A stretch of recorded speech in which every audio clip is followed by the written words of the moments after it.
Hi, Honest Discussioner here. I'm going to actually be doing a video that is going to be defending the points of many Christian theists. I'm going to be defending their points. Might be a little bit surprising, but not when you understand exactly what I mean by this. See, I'm going to be arguing that the fundamentalists are right. Again, you're probably still confused. I'm going to be arguing that the fundamentalists are right, that especially the Old Testament was intended to be taken literally. So, now, while there's going to be some moderate Christians that aren't going to agree with me on this, I'm going to show that, or I'm going to at least argue that it's not an analogy. I'm going to be talking about things such as the Great Flood and Adam and Eve and that sort of thing. Now, I'll admit that the New Testament has a lot of things that were obviously analogies because they were talked about in parables. It was, and I'm sure you know what a parable is. It's kind of a story to relay a certain type of truth. But these were obviously parables. I'm pretty sure they were even called that in the Bible. I might be wrong about that, but they were pretty much always considered to be parables as far as I can tell. Now, I'm arguing for the literal interpretation of the Bible because obviously if it was written to be a literal history, these events, then obviously the Bible is kind of wrong, since these events, like the biblical flood and Adam and Eve, did not happen. Now, you have, I kind of want to show this because there's a lot of moderate Christians out there, and again, for the umpteenth time, I'm going to be mentioning Wildcard, who in his, one of his Can You Prove God with Science videos, which I think seemed to be originally directed at atheists, but I guess actually it sounded like it was directed more at fundamentalists who dislike science, who mentioned, well, it was actually supposed to be an analogy, and he gave a quote by, I think one of the more recent popes, that God was trying to use a story to convey a truth. Now, moderate Christians do this because, well, they accept that the Bible is from God, but they realize that there really, not only is there no evidence to back up that any of these things are, or at least the majority of the more, how should I put this, flamboyant, probably the wrong word, stories in the Bible, some of the more epic tales in the Bible, there you go, didn't happen. And not only is there evidence that is there no evidence that it happened, there's a lot of evidence that it didn't happen. I know there's plenty of theistic evolutionists, and the only way they can kind of hold on to theism and evolution, and also hold on to science that shows that there was no such thing as a global flood, they have to then believe that it's an analogy, that it wasn't literal. Bible's still from God. They just happened to write a history that was inaccurate, and wasn't inaccurate. It was meant to be a story. Now, I'm not a complete expert in this, so please, if you have information that's contrary to this, please present it, and if it's valid, I'll be happy to post a retraction. But I don't think that the idea that the Bible was, that at least the Old Testament stories like Adam and Eve and the biblical flood and I'm sure plenty of others that I don't really have time to mention here, were analogies. I don't think I think that's a pretty recent idea. I think I would say it probably didn't really come out in any sort of force until evolution came out and advanced geology, which showed that these stories weren't true, that they could not have happened based on the evidence that we have today.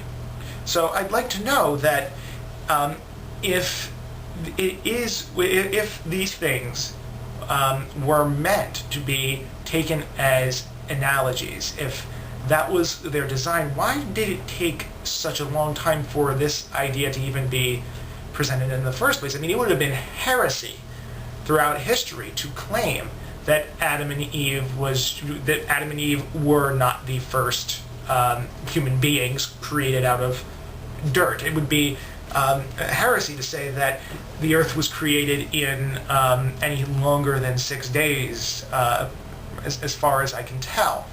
And I'm pretty certain that these ideas didn't come out until science showed that they were untenable. So I'd like to know, now Wildcard, I spoke to him about this on his channel, or on that video, and he argues that, of course, some people are going to believe that it's true, but that doesn't really mean anything. People believe a lot of things, but here's the thing: it's not that there are people that believe this sort of thing. Christianity is not disproven because there are people that take things way out of context. It's not disproven because there are extra denominations that are a bit wacky. That really doesn't show anything. It's that this didn't come about until there was evidence against it. If God had originally written, if God had intended these stories to be analogies, maybe at the time they were passed down as oral traditions, but since there were a ton of prophets that spoke to God on a regular basis, I would kind of think that they'd probably say, talk about this and try to make it seem as though it was an analogy. Let me rephrase that. I would think God would let them in on that secret, considering all of the numbers of prophets. Maybe Jesus might have mentioned it, that the stories were an analogy or something along those lines. Now, also, let's understand that God has foresight and discuss things like homosexuality and that sort of thing. Now, I've heard I've heard a couple moderate Christians argue that, well, for one, and I believe this as well, in the Old Testament, the whole "thou shalt not lie with a man as with a woman" was more of a, don't get sick, because really cleanliness wasn't really great back then, and unwashed anal sex apparently is kind of dangerous. So I can understand that. But I've also heard moderate Christians argue that the references in the New Testament are not really about homosexual behavior itself, but more it was discussing the Roman emperors or the Roman elite of the time, and that they were just wanton with this sort of thing, and that that in and of itself was not bad. Because there's a lot of people a lot of moderate Christians that understand that homosexuality is natural and okay, but they've got all these Bible verses. Now, I will maybe even give you the New Testament interpretation as well, and perhaps fundamentalists are wrong on that case. Now, God, I would think, would have a little bit of foresight, though, wouldn't he?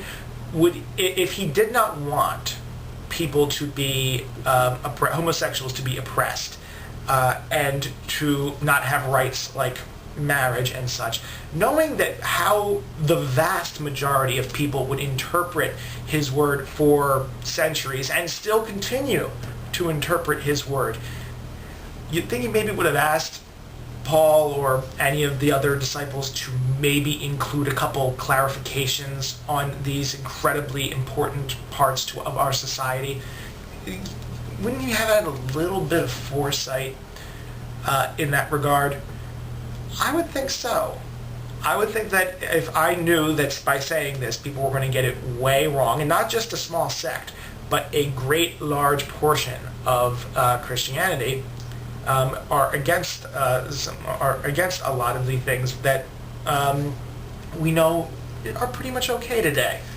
Such as homosexuality and that sort of thing. And that's just the first thing that's coming to mind. I'm sure there's plenty of others, but I don't really have the time to edit this video. I just wanted to talk to you about this. So tell me what your thoughts are on this, and comment section is always open. Tell me what you think. Have a nice day. Honest Discussioner, out.